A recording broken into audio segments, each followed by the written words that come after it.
el gran placer de dar la bienvenida al señor primer ministro de la República Islámica de Pakistán, a quien invito a dirigirse a la Asamblea General.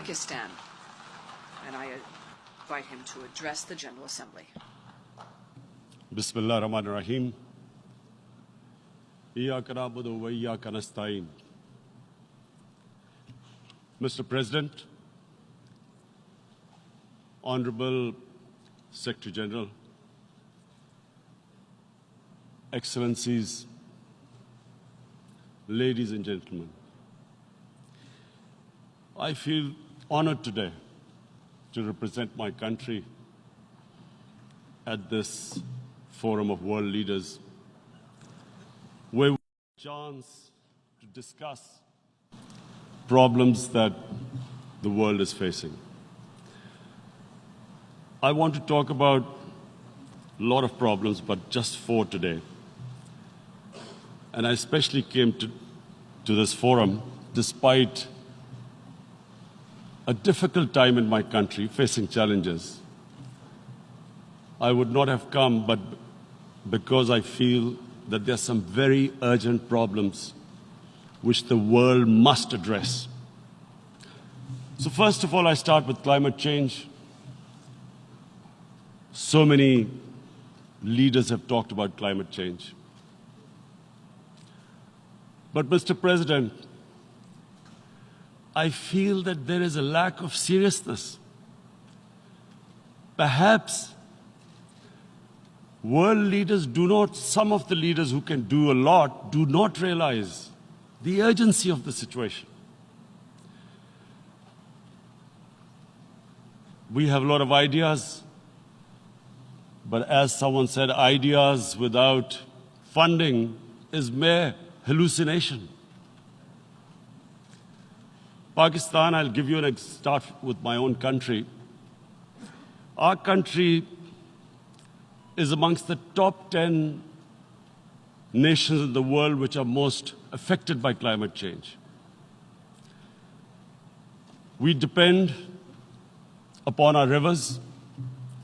We are mainly an agricultural country. And 80% of the water in our rivers comes from our glaciers. The glaciers not just on the Pakistani side, even India. The 80% of the water in Ganges and the Indian rivers also comes from the glaciers, from the Himalayan glaciers, Karakoram, Hindu Kush. And these glaciers are melting at quite a rapid pace. We detected already 5,000 glacial lakes in our mountains. And if this keeps going, if nothing is done, we are scared that humans are facing a huge catastrophe. In my country, when my party came to power in the province of KP, we planted 1 billion trees in 5 years. Now we've set ourselves a target of 10 billion trees in Pakistan. Idea being to counter the effects of global warming. But one country cannot do anything. This has to be a combined effort of the world. My optimism comes from the fact that humans, the Almighty has endowed humans with great powers. We can do anything, provided our survival instinct is stirred up. And this is really what I hope that the United Nations will take a lead in this. There must be more emphasis. Richer countries must be pushed. Countries that are mainly responsible for greenhouse gas emissions. They must be pushed because our country contributes minuscule amount to greenhouse gases. So I feel that the United Nations must take leadership in this. My second issue for me right now is even more critical. Mr. President, every year, billions of dollars leave the poorer countries and go towards rich countries. Billions of dollars siphoned off by the ruling elites of the developing world. And they find their way into Western bank accounts, offshore accounts, tax havens, expensive properties hidden behind companies bought in Western capitals. Mr. President, this is devastating the developing world. This is causing more poverty, debts. It's impoverishing the developing world. The difference between rich and poor countries is growing because of this. Money laundering, which happens because money leaves the poorer countries into rich countries, is not treated the same as, for instance, money from drugs or terror financing. The seriousness which terror financing and money from drugs, the way it is treated, it's not the same. The way the poor countries are being plundered by their elites. It's not happening. In my country, when I took charge of our government a year back, in the 10 years preceding that, our total debt went up 4 times. The debt we had accumulated in 60 years, just in 10 years, it went up 4 times. As a result, the total revenue we collected in 1 year, half of it went into debt servicing. How are we going to spend money on our human beings, 220 million people, when half the money is going into debt servicing? Because our country was plundered by the elites, the ruling elite. And easily they could get the money out. And when, Mr. President, we located properties in Western capitals bought by this money through corruption and money laundering, located the properties of these corrupt leaders, we find it so difficult to retrieve it. That money, if we retrieved that money, we could spend on our human beings. But it's so difficult. The laws protecting these criminals. We do not have the sort of money to have expensive lawyers and spend millions and millions of dollars. We need help from the rich countries. And, Mr. President, it's critical. The rich countries must show political will. They cannot allow this to happen. How can the poor countries spend money on human development, which the United Nations asks, SDG? How are we going to do it when this money can easily leave our countries? So, unless the rich countries intend to build walls to stop economic refugees coming as we see right now, they must take action. They must take action now. It must be a deterrent. Corrupt ruling elites should not be able to take money out easily and park it into foreign bank accounts and into these properties abroad. And I never understand why. Why do we have these tax havens? Why is this allowed? Why shouldn't rich people pay taxes? Why is it legal to have these tax havens where you have these secret accounts? Because, the world is changing. The population of the world is growing. Sooner or later, you're going to have a crisis. If the poor get poorer and the rich get richer, there is going to be a crisis sooner or later. So this is my second point. I hope that the United Nations takes a lead in this. It involves the IMF, the World Bank, Asian Development Bank. They must find a way of stopping this plunder of the developing world. My third point. My third point is Islamophobia. There are 1.3 billion Muslims in this world. There are millions of Muslims living in other countries, European countries, in the US, as minorities. Islamophobia, since 9/11, has grown at a pace where it is alarming. Human communities live together. There should be understanding amongst them. But Islamophobia is creating a division. Muslim women wearing hijab, it's become an issue. It's become an issue in some countries. Hijab is some sort of a weapon. A woman can take off her clothes in countries, but she can't put on more clothes. How is this happening? Because of Islamophobia. And how did this Islamophobia start? After 9/11. And why did it start? Because certain Western leaders equated terrorism with Islam. Islamic terrorism.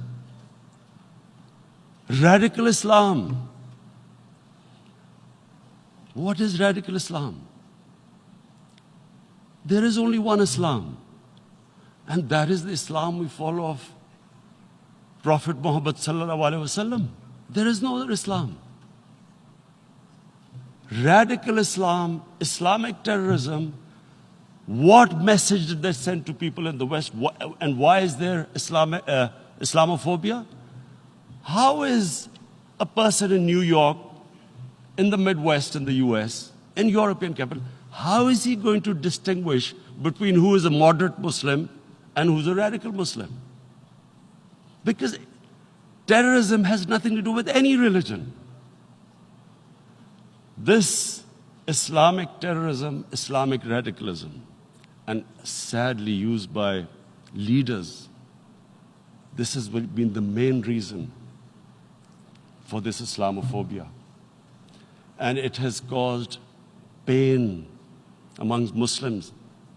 We in Muslim countries watch this Islamophobia traveling abroad, and it's getting worse.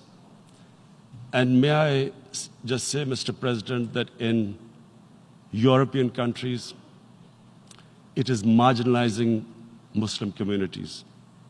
And we all know that marginalization leads to radicalization. Some of the people who ended up as militants in Syria and other places were from marginalized Muslim communities. And my point here is that we must address this issue. I'm sad to say that we Muslim leaders have not addressed this issue either. After 9/11, when this thing came about war against radical Islam, rather than Muslim leaders trying to explain to the West that there is no such thing as radical Islam, in all human communities, they are radicals. They're liberals and rest are moderate. All human communities, Christians, Jews, everyone has it. But Islam is not radical, neither Judaism, neither Christianity, neither Hinduism. No religion preaches radicalism. The basis of all religion is compassion and justice, which differentiates us from the animal kingdom. But unfortunately, the Muslim leadership was so scared of being called radical Islam that all of them became moderates. In Pakistan, we were in the eye of the storm, and our government coined a phrase called enlightened moderation. No one knows what it meant, but everyone started putting on Western suits that they were moderates, started speaking. Even those who didn't know English would speak English because they were moderates. No one had a clue what it was, because we, in the Muslim world, did not explain to the West that there is no such thing as radical Islam.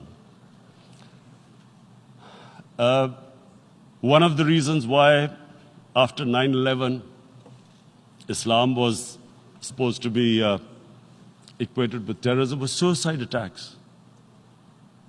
Because the 9/11 bombers did a suicide attack, all sorts of theories came up that the Muslims are involved in suicide attacks because they will get virgin in heavens. Some came up with, what about women, suicide attackers? So this bizarre thing happened. No one explained. Suicide attacks and Islam were equated. No one did research that before 9/11, the majority of suicide attacks in the world were by Tamil Tigers, who were Hindus. No one blamed Hinduism, and quite rightly. What has Hinduism got to do with what desperate people were doing in Sri Lanka? We all know we've seen films about Japanese kamikaze pilots at the end of the Second World War doing suicide attacks. No one blamed the religion. But here we were trying to prove we were to the West. But the most important thing I wanted to say here today, in explaining this Islamophobia, Mr. President, and I feel it's very important because I've spent a lot of time there, so I know how the Western mind works and how West views religion. So where the misunderstanding about Islam came. And one of the reasons it caused Islamophobia. That was, in 1989, this book was published, maligning, insulting, ridiculing our Prophet Muhammad sallallahu alaihi wasallam. And there was a reaction in the Muslim world. The West couldn't understand what was the problem. Because in the West, because I have spent so much time in the West, religion is perceived completely differently. They don't look upon religion like we do. And so, Islam was supposed to be an intolerant religion. It was against freedom of expression. And Islam took a real beating 30 years ago. I still remember it became a watershed. And Prophet, peace be upon him, there would be a reaction by the Muslims. And again, it was Islam, an intolerant religion. Again, this time, I blame a certain section of the people in the West who deliberately provoked this, knowing the impact it would have. But the majority of the people in the West didn't understand. This is where, again, Muslim leadership let the Muslims down. We should have explained to them what our Prophet, peace be upon him, means to us. So in 1 minute, I'll try and explain what he means to us. Our Prophet was the witness to the divine book, the Holy Quran. The Holy Quran is the book of guidance for Muslims, and the Prophet's life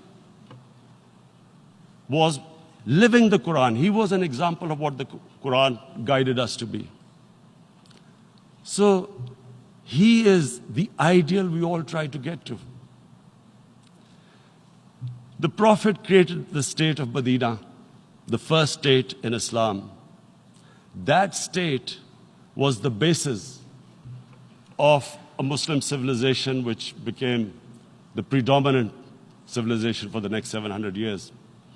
And what was that state? I hear such strange things about Islam, that it is against women, it's against minorities. The first state of Islam in Medina, it was the first time a welfare state was set up. The state took responsibility of the weak, widows, orphans, poor people, handicapped. It taxed the rich, spent the money on the poor. The state announced that all human beings are children of Adam, hence equal, whatever the color of their skin. The state announced, the Prophet announced that, and slavery, the whole system depended on slavery as it did for many years in the Western societies. The Prophet said that one of the greatest deeds is to free a slave. But because the society depended on slavery, he said, but if you have to treat them as an equal member of the family. And as a result, something happened in a Muslim world which hasn't happened in any other civilization. Slave dynasties appeared. Slaves became kings. The Mamluks, slaves who ruled Egypt. In India, there were slave dynasties. And then, with minorities, again, you hear that Islam is supposed to be against minorities. Let me just make this clear. In Islam, the Prophet announced that everyone was free to practice his religion. It was a sacred duty to protect the places of worship of all religions. He announced that every person is equal in front of law, whatever his religion or his color. And this incredible case, and I always quote this, that the fourth Khalifa, the head of state of Medina, he lost a court case against a Jewish citizen. So, number one, it showed there was a rule of law, no one was above law. And number two, that a Jewish citizen was an equal citizen. So, Mr. President, when a Muslim society is unjust to its minorities, it is going against the religion of Islam and our Prophet, peace be upon him. So, it is important to understand this. The Prophet lives in our hearts. When he's ridiculed, when he's insulted, it hurts. As we human beings understand one thing, the pain of the heart is far, far, far more hurtful than physical pain. And that's why the Muslims react. And I always thought that if I ever had the stage, I would try and explain this to the world community, especially to the Western community, because having lived in the Western community, people didn't understand this.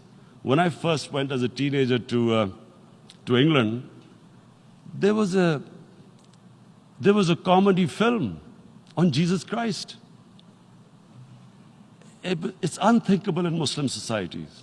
So we need to explain that, look, in a human community, we must be sensitive to what causes pain to other human beings. We have,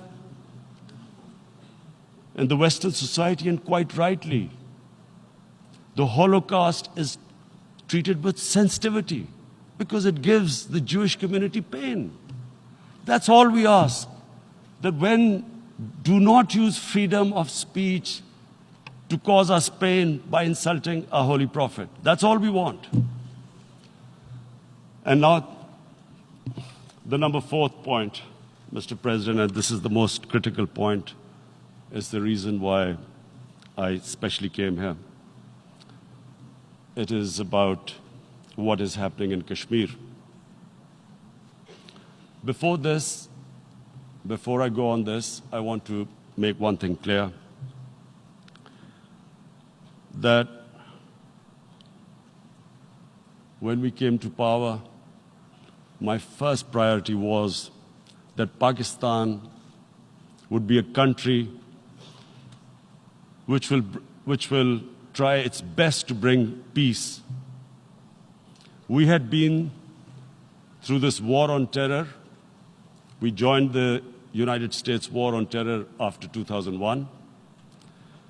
And Pakistan went through one of its worst periods where 70,000 Pakistanis died and over 150 billion was lost to our economy. And Mr. President, I opposed the war because in the 80s, Pakistan had joined the Western countries in what was the freedom struggle then in Afghanistan against the Soviets. And it was funded by the Western countries. These Mujahideen groups, which were treated in guerrilla warfare, were trained by Pakistan Army, funded by the Western countries, and especially US, and they waged what was a freedom struggle in Afghanistan. The Soviets called them terrorists. We called them freedom fighters. 1989, the Soviets retreated. The Americans packed up and left. Pakistan was left with these groups. Come 9/11, Pakistan joined the United States in this war on terror. And now our government was supposed to, the reason why I opposed joining this war, because here we had indoctrinated them in jihad, meaning freedom struggle against foreign occupation. Now, because we had joined the US, and the US had occupied Afghanistan, now we were supposed to tell them that, no, this is not freedom struggle and jihad, it's terrorism. So that's why I tried to tell then government that, stay neutral, because you will have leverage over them. You will be able to control them. But if you join them, you become collaborators, and they will attack you, which is what happened. They turned against us. We went through a nightmare. 70,000 people killed in a war we had nothing to do with. No Pakistani was involved in 9/11. Taliban were in Afghanistan. Al-Qaeda was in Afghanistan. What had we to do with it? 70,000 Pakistanis died. So when we came to power, we decided that we would dismantle what was left of these groups. And this decision was taken not just by us, but by all the political parties in Pakistan. Unfortunately, they didn't implement it. So we came to power, we decided to implement it, and we dismantled whatever was left of the groups. And I know that India keeps accusing us that there are these groups there. I would like the United Nations to send observers, see for themselves what we've done. No Pakistani government would have dared to do this because it would have created strife. But we decided that there would be no militant organizations in Pakistan. So I need to give you this background and to what I'm going to say later on. And secondly, we started mending fences. I invited the Afghan president. We developed a relationship with Afghanistan. We had problems with Iran. We mended fences there. And then India. Now let me just give you a little background about my relationship with India. Because of cricket, and cricket being it's a passion in the subcontinent, I had great following in India. I have friends in India, and I loved going to India. So immediately, when my party came to power, the first thing we did was to immediately reach out to India. And I spoke to President Modi, and I said, look, we have similar problems. Climate change, poverty. Let's get together. Let's resolve our differences through trade. Let's build a relationship on trust. Prime Minister Modi told me that, there were terrorist attacks from Pakistan.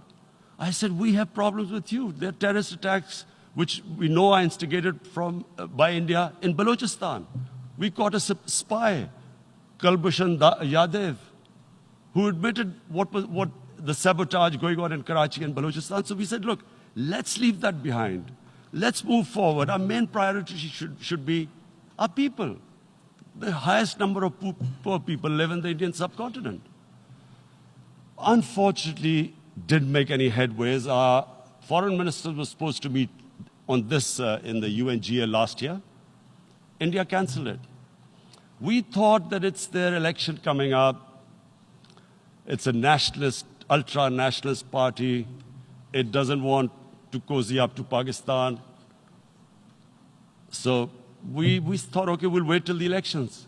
Meanwhile, a 20-year-old Kashmiri boy, whose father said was radicalized by the security forces in Kashmir, blew himself up on an Indian convoy. Immediately, India blamed us. I spoke to the Indian public on television. I said, if you give us any iota of proof, we will immediately take action, because we've clamped down on these groups. Rather than sending us any proofs, they sent their jets in, they bombed us. We retaliated. A jet, 2 of their planes were shot down, 1 pilot bailed out in Pakistan. We immediately returned the pilot, saying that, look, we do not want any escalation.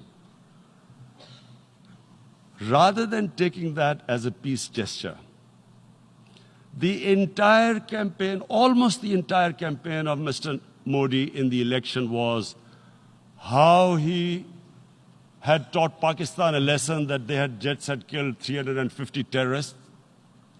Complete lie. They had just killed about 10 trees of ours, which was quite painful given that, we are growing all these trees. He then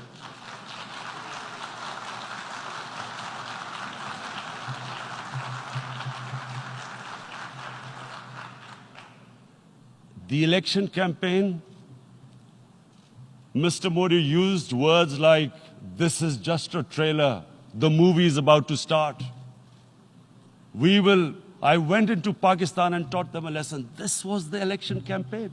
Okay, so we thought, us politicians make all these statements to win elections. So, okay, after elections, we'll get back to our normal relationship. Well, the moment the elections ended, we approached India, no response, but then we discovered they were trying to push us in the FATF blacklist to bankrupt us. That's when we realized there was an agenda.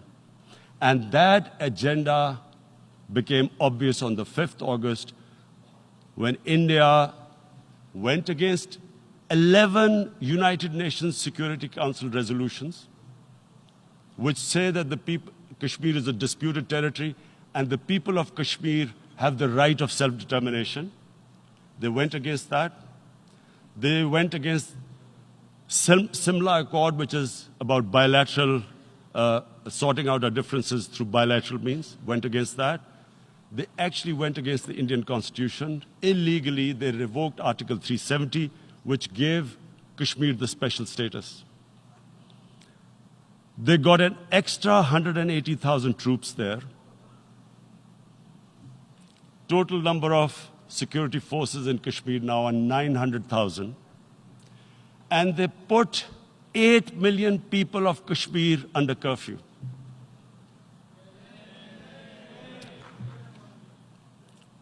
Mr. President, now I just briefly want to make the people understand, how can anyone do something like this? And for that, I have to explain to you what is RSS. RSS, Mr. Narendra Modi is a life member of RSS. RSS was an organization that was inspired by Adolf Hitler and Mussolini, came about in 1925. They believed in racial purity, racial superiority. They also believed they were an Aryan race like the Nazi believed they were an Aryan race. All that I'm saying can be verified.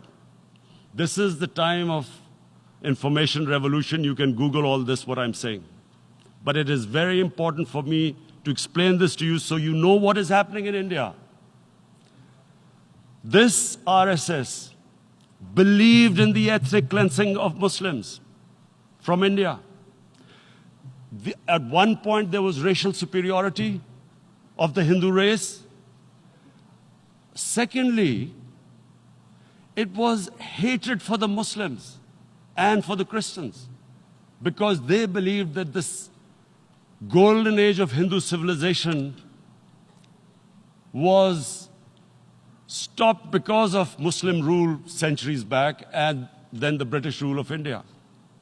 So it was racial superiority and hatred for Muslims and Christians. This is openly stated. You look at the founding fathers of RSS, Golwalkar and Savarkar. Just Google them and you'll find out. And this ideology of hate is what murdered the great Mahatma Gandhi in 1948. It was this ideology of hate that made Narendra Modi in 2002 do a pogrom against Muslims in Gujarat when he was the chief minister. He allowed 3 days for these RSS goons who were inspired by the Hitler brown shirts. They actually wear brown shirts. This RSS, the Congress Home Minister gave a statement that in RSS camps, terrorists are being trained.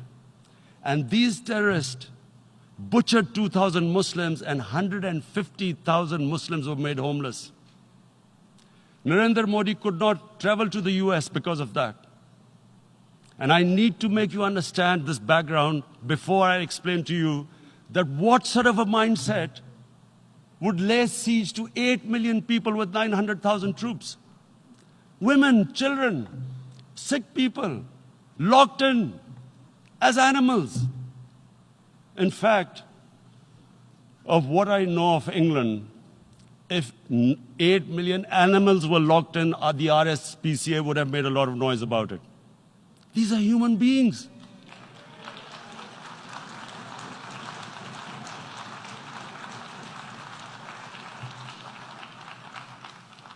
And Mr. President, what comes with racial superiority, these illusions of Aryan superior race, is arrogance. The two go together. And it's arrogance that makes people make mistakes and do stupid things. Cruel things like what Narendra Modi has done. It's sheer arrogance. And it's arrogance that has blinded him from the fact that what is going to happen when the curfew is lifted. Has he thought about it? This hasn't been thought through. What is he going to do when he lifts the curfew? Does he think that people of Kashmir will quietly accept the status quo because India has changed the constitution and taken away the special status? They'll accept that? Mr. President, 100,000 Kashmiris have died in the past 30 years because they were denied the right given by the United Nations, the right for self-determination. 100,000 have died and 11,000 women have been raped. There are 2 human rights, United Nations human rights reports on this. The world hasn't done anything because India is a huge market, 1.2 billion people. Sadly, the material prevails over the human. But this has serious consequences. Again, I repeat, that's why I'm here. Look, what is going to happen when the curfew is lifted will be a bloodbath. The people will come out. There are 900,000 troops there. They haven't come to, as Narendra Modi says, he's done this for prosperity of Kashmir. This is supposed to be for the development. These 900,000 troops, what are they going to do when they come out? There'll be a bloodbath. Has he thought it through what happens then? Mr. President, has anyone thought that what happens when there is a bloodbath? What do you think the impact will have on people of Kashmir? What do you think they will think? The way they have been boxed in their houses, treated like worse than animals, no rights. Thousands of all the political leadership has been arrested, taken out of Kashmir. Even those Kashmiri leaders who were pro-India have been taken out. 13,000 boys have been picked up and taken to God knows which destinations. So what do they think? What will the people of Kashmir do when they lift the curfew? They will be out in the streets. And what will these soldiers do? They will shoot them. They've already used pellet guns, blinded young boys. In the last 6 years, the 5 years, the oppression that has gone on in Kashmir. And so, Kashmiris will be further radicalized. Mr. President, there will be another Pulwama. And guess what? India will blame us. They're already blaming us. They're saying all this is happening because of Pakistan. One of their defense ministers said, there are 500 terrorists lined up on the border to go in. Why would Pakistan send 500 terrorists when there are 900,000 troops? What impact are they going to make? What will they do? And why would? Don't we know that the moment there is some terrorist attack, all that will happen is there will be further cruelty and oppression of the people of Kashmir. We will just give the 900,000 troops to further crush the people of Kashmir. And then we'll give the Indian government an excuse that, look, Pakistan is a terrorist state, and this mantra that has gone on, Islamic terrorism. The moment you use this catchword, Islamic terrorism, the whole world turns away. No one talks about human rights. You can do whatever you want, which is what has happened in Kashmir, because they keep using this word, Islamic terrorism. And this is what they're doing right now. What do we benefit from further increasing the cruelty on the people of Kashmir? And why would we want this? But there is no other narrative left for India. As when they lift the curfew, whatever happens, Pakistan will be blamed, and there is always a danger of another Pulwama. They might come and bomb us again, and then another cycle might start. And what does Narendra Modi think? That 180 million Muslims of India are thinking right now. Aren't they watching these Kashmiris stuck inside for 55 days they've been stuck in? Aren't they watching? What do you think? Don't you think that the Muslims will be radicalized in India? And I'm talking about 180 million people. And when they get radicalized, there will be some incident in India somewhere down the line. Again, we will be blamed. And I'm warning you right now, again, we will be blamed. And, Mr. President, what about 1.3 billion Muslims who are watching this? And they know that it is only happening in Kashmir because they're Kashmiri Muslims. This is not happening to Kashmiri Hindus. They know that this is happening because of their religion. So what do you think they will be thinking? What do you think the Jewish community would think if they were, forget 8,000 Jews stuck like this? What do you think Europeans would think? What do we think? I mean, any human community, if their members are stuck like that, what do you think they will think? Are we a children of a lesser God? Is it not going to cause us pain? And then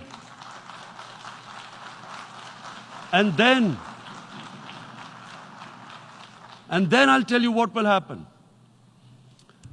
People will, in the 1.3 billion Muslims, someone will pick up arms. I know we've been brought up with films, Western films. This good, decent guy doesn't get justice. He decides to pick up a gun and start seeking justice. There was a film made in New York, famous film called Death Wish. This guy gets mugged by and his family, his wife gets killed or something. He can't get justice. He picks up a gun and he goes around shooting muggers. And the whole cinema cheers him on. So what do you think the Muslims are thinking right now? If there is a bloodbath, there will be Muslims becoming radicals, not because of Islam, but because of what they will see, that there's no justice when it comes to Muslims. There were Rohingya Muslims, Myanmar, who are, God knows, almost 1 million people out, ethnic cleansing. What was the response of the world community? So what do you think will be the response of 1.3 billion Muslims? I picture myself. I'm in Kashmir. I've been locked up for 55 days. I have heard about, and there are rapes, Indian Army going into homes, soldiers. Would I want to live this humiliation?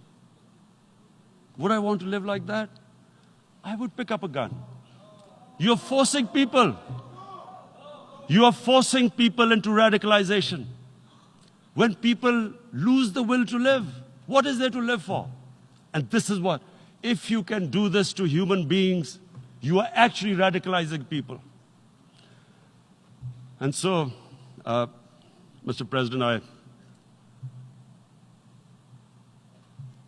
I want to repeat here, this is one of the most critical times. There will be a reaction to this. Pakistan will be blamed. 2 nuclear-armed countries will come face to face like we came in February. And before we head in that direction, the United Nations has a responsibility. This is why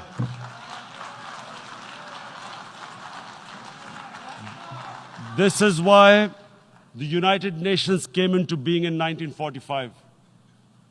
You were supposed to stop this happening. I feel we are back to 1939, Munich. Czechoslovakia has been taken, annexed. What is the world community going to do? Is it going to appease a market of 1.2 billion, or is it going to stand up for justice and humanity?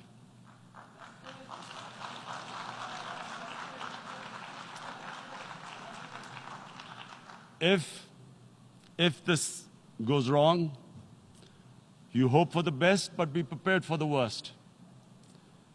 If a conventional war starts between the 2 countries, Mr. President, if a conventional war starts, and anything could happen, but supposing a country 7 times smaller than its neighbor is faced with the choice, either you surrender or you fight for your freedom till death, what will we do? I ask myself this question. And my belief is, La ilaha illallah, there is no God but one. And we will fight. And when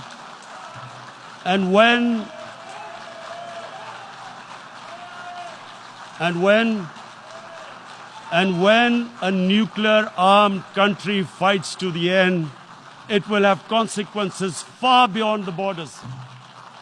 It will have consequences for the world, which is why I repeat I'm here. Because I'm warning you, it's not a threat. It's a fair worry that where are we headed? And I've come here to tell the UN, you've got to, this is a test for the United Nations. You are the one who guaranteed the people of Kashmir the right of self-determination. They are suffering because of that. And this is the time.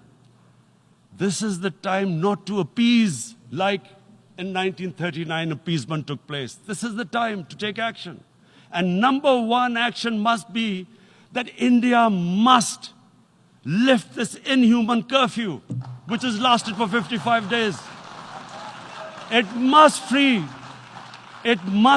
all political prisoners, and especially those 13,000 boys that have been picked up. Parents don't know where they've disappeared. And then the world community must give the people of Kashmir the right of self-determination. Thank you. En nombre de la Asamblea General agradezco al señor primer ministro de la República Islámica de Pakistán la declaración que acaba de formular y pido protocolo que acompañe a su excelencia.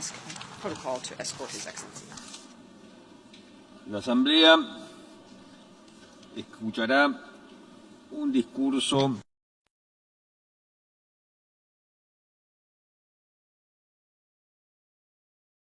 circuit for the Reuters live service.